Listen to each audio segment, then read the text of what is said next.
5G बहू। सुमित्रा जी का बेटा था अमित और बहू का नाम था अमृता। सुमित्रा जी की बहू की बातें सुनकर ऐसा लगता था कि जैसे वो बहुत इंटेलिजेंट है, क्योंकि उससे कभी भी कोई भी सवाल पूछो फट से जवाब दे देती थी। अरे भाई, उसके जवाब से तो गूगल भी पीछे रह जाता था। और इसलिए कम से कम सुमित्रा जी के घर में तो किसी को भी गूगल की जरूरत ही नहीं पड़ती थी। जब भी घर में कोई बात चलती, कोई कुछ भी कहता, तो अमृता फट से कह देती, ये तो मेरे साथ भी हुआ था, मुझे इसके बारे में सब मालूम है। एक दिन सुमित्रा जी अमित और अपनी बहू अमृता के साथ अमित के बुआ जी, फूफा जी यानी कि मुकेश और उर्मिला जी के यहाँ पर मिलने के लिए गए। अरे बहुत अच्छा किया अमित बेटा, इतने दिनों के बाद आए हो तुम। हाँ सुमित्रा भाभी, कभी तो आ जाया करिए अपने बच्चों को लेकर। आपकी बहू के आने से तो हमारे घर में भी रौनक आ गई है। वो क्या है ना, अमित ऑफिस के काम में बहुत बिजी रहता है, इसलिए उसे तो वक्त ही नहीं मिल पाता। अच्छा, लगता है नौकरी काफी मुश्किल है अमित की। अरे नहीं फूफा जी, ऐसी कोई बात नहीं है। आप तो जानते हैं ना प्राइवेट जॉब में कितना काम होता है। अरे कोई समझे ना समझे, मुझे तो पता है प्राइवेट नौकरी में इतना काम करना पड़ता है कि इंसान की आफत आ जाती है। लेकिन बेटा, तुमने तो कभी जॉब की ही नहीं, तुम्हें कैसे पता? अरे जॉब नहीं की तो क्या हुआ मम्मी जी, सब जानती हूँ मैं। सबसे पहले ऑफिस में जाओ, वहाँ पर अपनी एंट्री डालो, उसके बाद दिन भर सिस्टम पर बैठकर काम करो। चारों तरफ कैमरे लगे होते हैं, आप अपनी नजर इधर की उधर नहीं कर सकते। उसके बाद दिन भर बॉस की चिक चिक सुनो, वो अलग से। यही सब होता है, मुझे ना सब पता है। अरे बहू रानी तो काफी इंटेलिजेंट है, हर बात की खबर है इसको। थोड़ी देर बाद अब देखिए सुमित्रा भाभी, इतने दिनों के बाद आई हैं आप, खाना खाकर ही जाना, ऐसे तो मैं आपको जाने नहीं दूंगी। वैसे बुआ जी, खाने में क्या बनाया है? वो क्या है ना बेटा, आज तुम्हारी बुआ जी की तबीयत थोड़ी ठीक नहीं थी, इसलिए हमने सोचा कि जब तुम लोग यहाँ आ जाओगे तो बाहर से खाना मंगवा लेंगे और साथ में बैठकर खाएंगे। लेकिन बस प्रॉब्लम इतनी सी है कि मुझे बाहर से खाना ऑर्डर करना नहीं आता। सोचा जब अमित आएगा तो उसी को बोल दूंगी। अरे मुझे आता है ना, मैं कर देती हूँ ऑर्डर। बताइए क्या क्या मंगाना है आपको? इटालियन, कॉन्टिनेंटल, इंडियन, पंजाबी, सब पता है मुझे। क्या बात है बहू, क्या घर में भी खाना रोज बाहर से ऑर्डर करती हो? अरे नहीं बुआ जी, ऐसी कोई बात नहीं है, बस मुझे ना सब पता है। कोई बात नहीं अमृता, मैं अपने फोन से ऑर्डर कर देता हूँ। क्या बात है, आजकल ऑनलाइन डिलीवरी पर कोई ऑफर नहीं चल रहा है, वरना काफी पैसे बच जाते। कैसी बात करते हैं अमीर, मैं कह रही हूँ ना मुझे सब पता है। मुझे एक बहुत अच्छा ऑनलाइन डिलीवरी वाला मालूम है, जहाँ पर 50% ऑफ मिल जाएगा। और आज तो वैसे भी फ्राइडे है ना, फ्राइडे को तो उस पर 50-70% ऑफर मिलता ही मिलता है। अरे क्या बात है, इसके बारे में तो मुझे पता ही नहीं था। अरे बेटा, जिस चीज के बारे में किसी को पता नहीं होता, हमारी बहू को पता होता है। एक काम कर, तू उसी को ऑर्डर करने दे। क्या बात है अमृता बेटा, तुम तो बहुत इंटेलिजेंट हो, सब कुछ जानती हो। कुछ दिनों के बाद सुमित्रा जी की कुछ सहेलियां उनसे मिलने के लिए आती हैं। अरे सुमित्रा बहन कैसी हो, बहू कैसी है तुम्हारी? अरे पूछिए मत, बहुत इंटेलिजेंट है मेरी बहू, सब कुछ जानती है। क्या बात है, बहू के आने के बाद तो औरतें दुखी हो जाती है, लेकिन तुम तो बहुत खुश लग रही हो। वो क्या है ना, मेरी बहू है ही इतनी अच्छी। अरे तो बुलाओ ना, हमारे साथ बैठेगी, बातें करेंगी तो हमें भी अच्छा लगेगा। सुमित्रा जी अमृता को बाहर बुलाती हैं और उसके बाद सब लोग बातें करने लगते हैं। क्या बताऊं, कुछ दिनों से घुटनों में इतना दर्द हो रहा है कि चला भी नहीं जाता। अब बुढ़ापे में तो ये सब चलता ही रहता है, क्या कर सकते हैं। आंटी जी, आप योगा करिए, योगा और साथ में ना काले तिल खाया करिए, आपके घुटनों का दर्द भाग जाएगा। लेकिन तुमको ये सब कैसे पता बेटा? अरे मेरे भी घुटनों में दर्द होने लगा था, मैंने योगा किया और काले तिल के साथ गुड़ मिलाकर उनके लड्डू बनाकर खाए, एकदम ठीक हो गए हैं मेरे पैर। अमृता, ये तुम क्या कह रही हो? इतनी कम उम्र में तुम्हारे पैरों में दर्द कैसे हो सकता है? अरे मम्मी जी सच कह रही हूँ, एक बार अगर कोई ये नुस्खा अपना लेना बस मजा आ जाए। ठीक है बेटा, अगर तुम कहती हो तो मैं ये करके देखती हूँ। मुझे सब पता है आंटी जी, ये मेरे साथ हो चुका है, इसीलिए तो बता रही हूँ मैं आपको, ऐसे नहीं बताती किसी को। कुछ दिनों के बाद अमित अमृता को अपने दोस्तों के साथ घूमने के लिए ले जाता है। क्या यार, क्या जिंदगी हो गई है।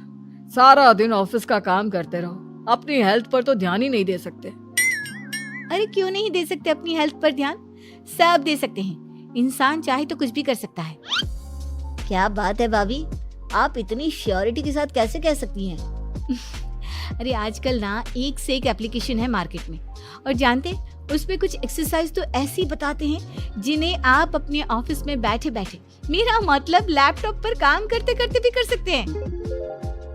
अमृता, ऐसी एक्सरसाइज के बारे में तो मुझे भी नहीं पता था, तुम्हें कैसे मालूम? अरे मुझे सब पता है, हर चीज की खबर रखती हूँ मैं, जानते हैं ना आप। लेकिन ऐसी कौन सी एप्लीकेशन है और ऐसी कौन सी एक्सरसाइज है भाभी? एक मिनट, मैं आपको अपने मोबाइल में दिखाती हूँ। अरे वाकई में भाभी तो सही कह रही हैं। देखो यार, इसमें कितनी अच्छी एक्सरसाइज दिखाई गई है। अपनी चेयर पर बैठे बैठे एक्सरसाइज भी कर लो, काम भी और हेल्थ भी। वाह भाभी वाह, मजा आ गया। लेकिन अमृता, तुम्हें इस बारे में कैसे पता? अब मेरे साथ जो चीज हो चुकी है उसके बारे में तो मुझे पता होगा ही ना अमित। मतलब तुम कब ऑफिस में काम करने गई जो तुमने ऑफिस करते करते एक्सरसाइज की? मैं जो किचन में काम करती हूँ अमित, घर के काम, वो किसी ऑफिस के काम से काम है क्या? बस मैं भी वो सब करते करते इनमें से कुछ एक्सरसाइज ट्राई कर लेती हूँ, इसीलिए मुझे सब पता है। सही है यार, तुम तो बहुत इंटेलिजेंट हो। कुछ दिनों के बाद ये क्या है? एक दोस्त ने मेरे साथ एक मजाक किया है, लेकिन समझ में ही नहीं आ रहा। अरे बेटा, तो अमृता से पूछ लेना, उसके पास कोई ना कोई जवाब जरूर होगा। ठीक कहती है मम्मी जी, मैं सब जानती हूँ। लेकिन अमृता, ये थोड़ा मुश्किल है, सोच लो। मेरे लिए कुछ भी मुश्किल नहीं, दुनिया की कोई भी पहेली हो मैं चुटकी में सॉल्व कर लेती हूँ। अच्छा ठीक है, देखो मेरे दोस्त ने मुझे एक खाली पेपर दिया है और कहा है कि इस पर उसने मेरे लिए कुछ मैसेज लिखा है। अब एक बात बताओ यार, खाली पेपर पर, I mean, जिस पर कुछ भी नहीं लिखा हुआ, उसे मैं कैसे पढ़कर बताऊं? अरे बस इतनी सी बात, इसे तो मैं चुटकियों में सॉल्व कर दूंगी अमित। लेकिन कैसे बहू?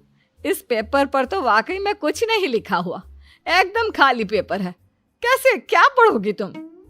अमित, एक छोटा सा काम करो, जल्दी से एक मोमबत्ती लेकर आओ। अरे बहू, पेपर में आग लगाने का इरादा है क्या? नहीं मम्मी जी, इस पेपर पर अमित के दोस्त का लिखा हुआ मैसेज पढ़ने का इरादा है। अमित कैंडल लेकर आता है। अब ना बस इस पेपर को धीरे धीरे कैंडल के ऊपर घुमाते रहो, देखना 2 ही मिनट में मैसेज आपकी आंखों के सामने होगा। अच्छा ठीक है, मैं ऐसा करके देखता हूँ। 2 मिनट के बाद, अरे वाकई में इस पर तो अक्षर बनने लगे, लेकिन ये हुआ कैसे? और अमृता, तुम्हें कैसे पता? बहुत सिंपल है मम्मी जी, अमित के दोस्त ने नींबू के रस से मैसेज लिखकर उसे सुखा दिया। अब अगर मैसेज पढ़ना हो ना तो पेपर को आग के सामने ले जाओ और लेटर्स अपने आप उभर कर आ जाते हैं। वाह बहू, लेकिन तुम ये सब कैसे जानती हो? अरे मम्मी जी, जब मैं छोटी थी ना तो अपनी सहेलियों के साथ ऐसे ही गेम खेला करती थी। ये तो मेरे साथ कितनी बार हो चुका है, मुझे सब पता है। थैंक यू यार अमृता, तुम्हारी वजह से हमें कुछ भी सोचने की जरूरत ही नहीं पड़ती, तुम सब कुछ बता देती हो। कुछ दिनों के बाद सुमित्रा जी को अमृता के प्रेग्नेंट होने की खुशखबरी मिलती है और सुमित्रा जी अमृता को डॉक्टर के यहाँ लेकर जाती है। देखिए सुमित्रा जी, आपकी बहू की तबीयत बिल्कुल ठीक है, किसी भी तरह की चिंता करने की कोई जरूरत नहीं है, लेकिन हाँ, उनको आयरन वाली डाइट खाने की बहुत जरूरत है। ठीक है डॉक्टर साहब, आप बता दीजिए मैं अपनी बहू को क्या क्या खिलाऊं ताकि उसकी तबीयत ठीक रहे और आने वाले बच्चे की भी। अरे मम्मी जी, इसमें डॉक्टर से पूछने की क्या जरूरत है, किशमिश है, अनार है, पालक है, ये सब खाना चाहिए, आयरन का लेवल बिल्कुल बराबर रहता है। अरे वाह, आपकी बहू तो सब कुछ पहले से ही जानती है। ये तो बहुत अच्छी बात है। देखो आयरन के साथ तुम्हें कैल्शियम भी खाना होगा। जानती हूँ मैं, अगर आयरन की खाली सप्लीमेंट लेते हैं और कैल्शियम नहीं लेते तो बॉडी उसे अच्छे से एब्जॉर्ब नहीं कर पाती। सब पता है मुझे। बहू ये भी मालूम है? हाँ मम्मी जी, आप तो जानती है ना, मुझे सब पता है। आपकी बहू की बातें सुनकर अच्छा लग रहा है। मुझे ऐसी बहुत कम लड़कियां मिलती हैं जिन्हें इतनी नॉलेज होती है, सारे सवालों के जवाब देती है। और हमारे इंडिया में तो वैसे भी हालात बहुत खराब है। बिल्कुल ठीक कह रहे हैं आप डॉक्टर साहब, लेकिन मैं उन लड़कियों की तरह नहीं हूँ। बहुत ख्याल रखती हूँ मैं हर चीज़ का। और जानती हैं आप, हमारे घर में तो किसी को किसी चीज़ के बारे में गूगल करने की ज़रूरत ही नहीं पड़ती। बिल्कुल ठीक कह रही है अमृता। अरे कुछ भी पूछ लो, इसे सब पता होता है। अरे वाह, तुम तो बड़ी कमाल की लड़की हो। चलो ये तो बहुत अच्छी बात है, लेकिन फिर भी डॉक्टर की सलाह पर पूरा ध्यान देना चाहिए। वैसे क्या चाहिए तुम्हें, बेटा या बेटी? अरे डॉक्टर साहब, कुछ भी हो जाए, बस बच्चा अच्छे से हो जाना चाहिए। मुझे तो दोनों में से किसी से कोई भी परेशानी नहीं। और सुमित्रा जी आप? डॉक्टर मैडम, मुझे तो लड़के और लड़की में कभी भेद करने की आदत ही नहीं है। पोता आए या पोती, मेरे लिए तो दोनों एक बराबर है। सुनकर अच्छा लगा। वैसे आप जानती हैं, हमारे यहाँ पर तो लोगों को बड़ी बेचैनी रहती है ये जानने की कि पेट में लड़का है या लड़की, लेकिन विदेशों में ऐसा नहीं होता। हाँ, वहाँ पर तो सब कुछ पहले से ही बता देते हैं ना। ये भी कोई बात हुई भला? लेकिन तुम्हें कैसे पता कि वहां पर सब कुछ पहले ही बता देते हैं? अच्छा हाँ, तुम तो सब कुछ पहले से ही जानती हो ना। तुम्हारे साथ तो सब कुछ पहले से ही हो चुका होता है। नहीं मम्मी जी, ये तो मेरे साथ पहली बार हो रहा है, इसलिए मैं ये डायलॉग नहीं बोल सकती। अमृता की बात सुनकर सुमित्रा और डॉक्टर दोनों हंसने लगते हैं।